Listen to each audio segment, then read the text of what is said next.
Hi guys. Today is a deck tech and discussion about the archetype called Evil Swarms, the anti-meta deck.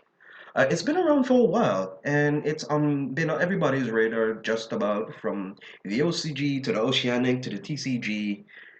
Um, it's just been around for a pretty long time since Duelist Terminal. So here I'm gonna bring a deck tech for you guys today. It's pretty straightforward deck. I mean, most of them you've already seen them in millions and millions of deck techs already. But what I want to do a little differently is that I want to get into a whole lot of the different cards that can, well, not hurt the deck, but I want to discuss like different cards that can either be posing a problem to the deck or help the deck by a lot. Um, in this format, which is going to be the Statella, Shadows, and the Yangzing format, a whole lot of cards are going to be running. A lot of extra decks is going to stop those type of plays. But what I think that can help a lot with if you're playing either Evil Swarms or if you're playing a level 4 deck like Statella Knights, um, Evil Storm and Statella Knights don't necessarily have a bad matchup per se, don't quote me on it. Is there's a whole lot of cards that can help like kill the deck, basically. Cards like Shadow Imprisonment Mirror, Lightning Imprisonment Mirror, I don't really think those hurt the deck too much. Because if your opponent already thinks that you're gonna run cards like that, they can just run extra MSDs, run a Twister, or run Malevolent Catastrophe, because care. Statella Knights, they run like stuff like Night Beam and MSDs and they run Deltros, so they'll just make a whole bunch of their guys, or just wait until they get their plays out, and just value you to death. And they have a counter trap anyway, so if you activate it, they just negate it and tribute their monster, call it a haunted. They probably didn't even like use their monster effect yet, and make their exceed plays from there. And with Evil Swarms, they have Infestation Pandemic, so they will almost always get their effects off. The only thing that Shadow Prison Mirror really hurts or really stops their plays from is maybe Shadows.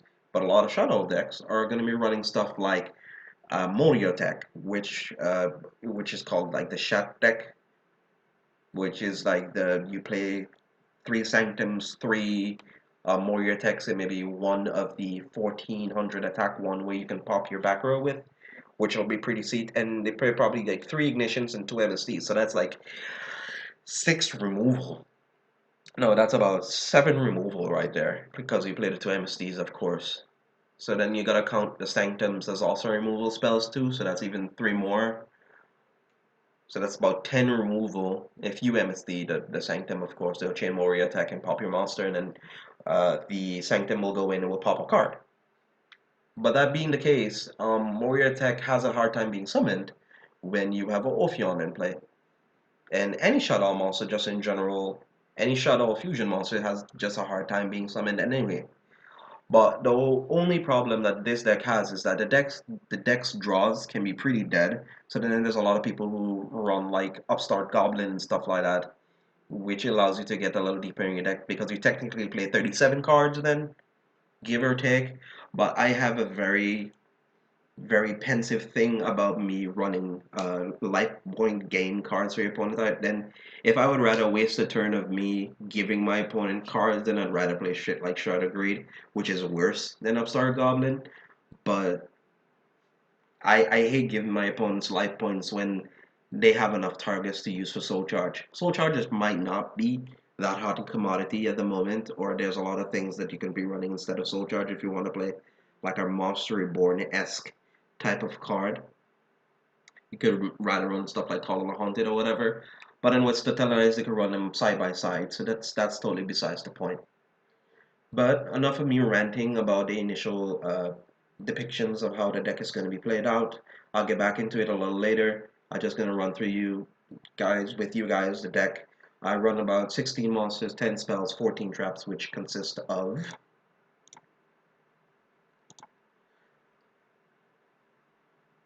3 Heliotropes, which is pretty significant. It's a pretty big beater. It's 50 shy of 2K, which is like one of the biggest normal monsters ran in a like an archetype specific deck, other than what did they call again?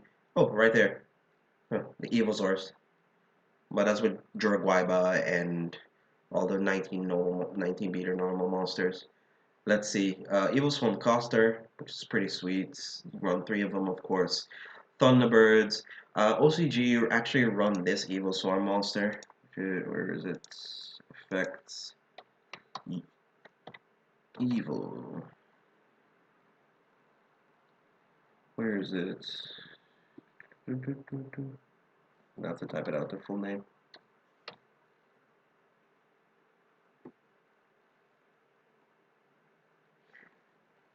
Well, it's a minute.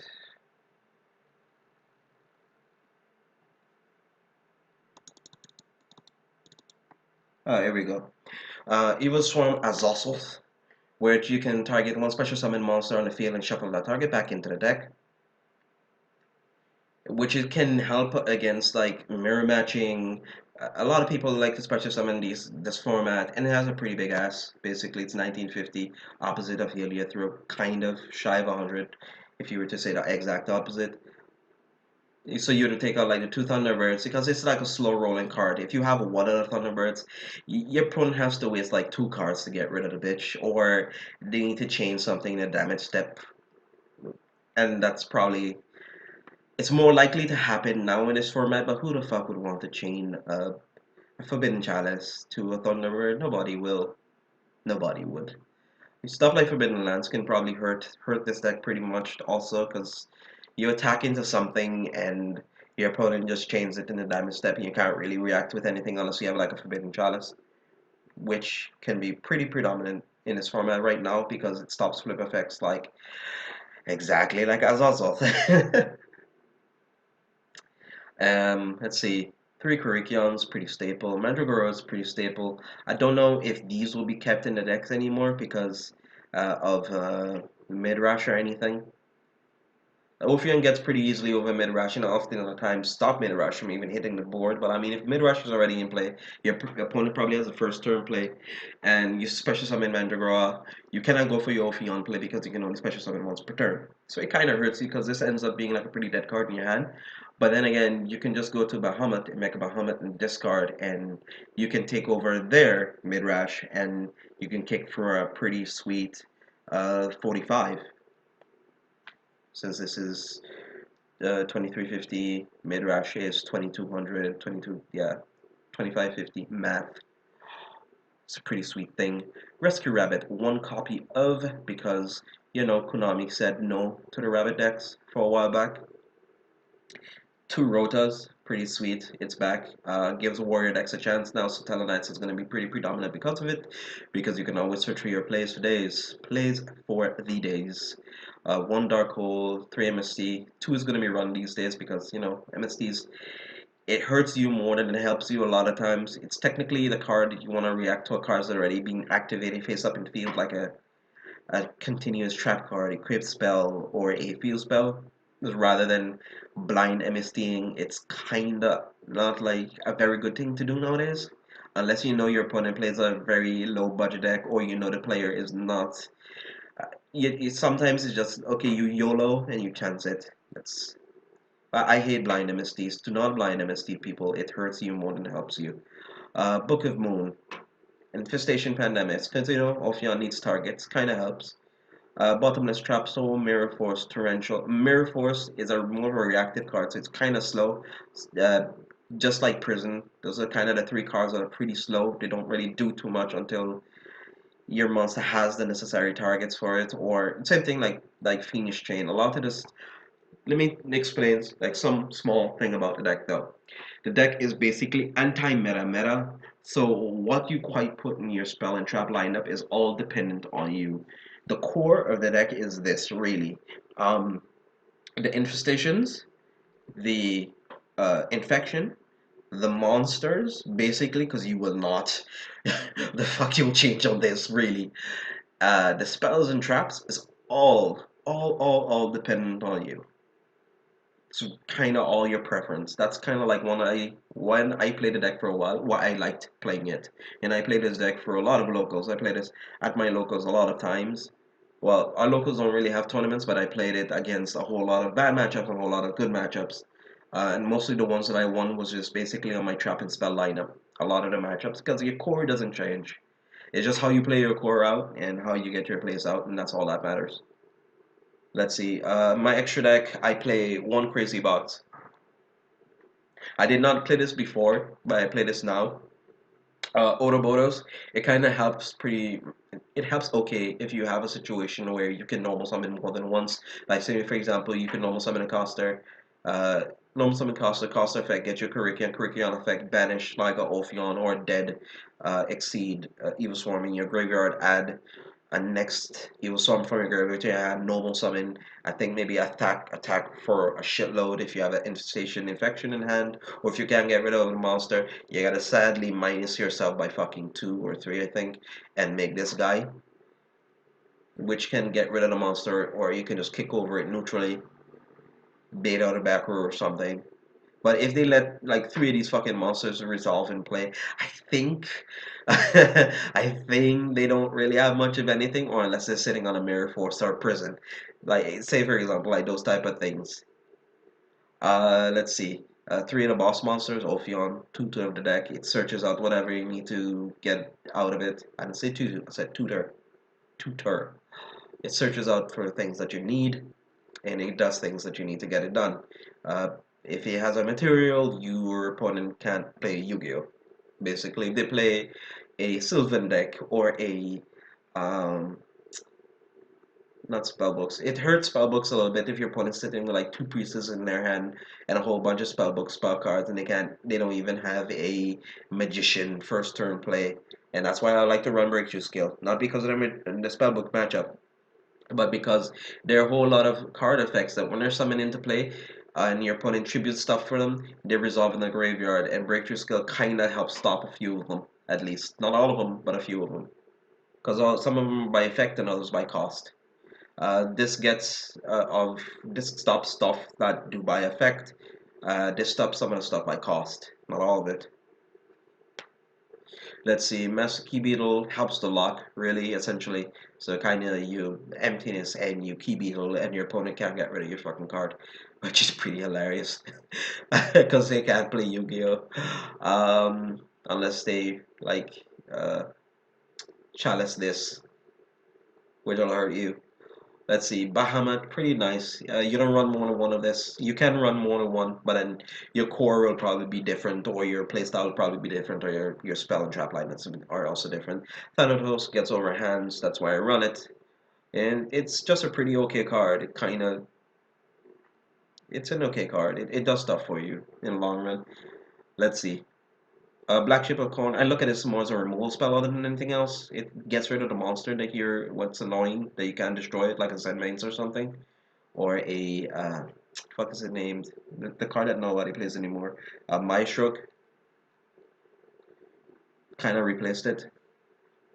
Oh yeah, it gets rid of honor arcs too, which is kind of okay. So say for example, your opponent gets rid of maybe your Ophion or your Bahamut or your Ouroboros with an honor arc. You can just send it to the graveyard. Does 1,000 damage. It doesn't. It isn't to the point of closing out the game. It's more. It's just looked. I look at it more as a removal spell than anything else. It can declare battle that turn, but fucking care. You get rid of the monster, which was annoying, and you could just sit on all your back row. Anyway. 2 honor arcs, because last format these cards were pretty clutch against a lot of stuff that were pretty annoying to deal with. Let's see, 2 Evilswarm Exciter Knights, because yo law, not really. It's actually a pretty okay target for your Infestation Pandemics, your Karakion plays and stuff like that, so it's okay. It's really okay. Abyss Dweller stops Mermail, stops Shuttle, stops a whole lot of annoying cards that you need to deal with this format. It won't stop stuff like Statella Knights or Evil Swarms themselves, but it at least stops most of the rest of the format. And a Cowboy, because you know, burning your opponent for 1800 is pretty sweet. But I find it sweet anyway.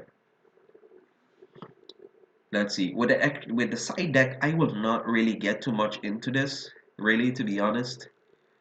It's kind of all up to you what you want to play for your extra deck. This deck is kind of like look at it like playing with Legos. However you want to play with this thing, however you want to assemble it, it's not really too much of a wrong way unless you're playing stuff like fucking Ojama trio somewhere in the side or some shit, then like okay.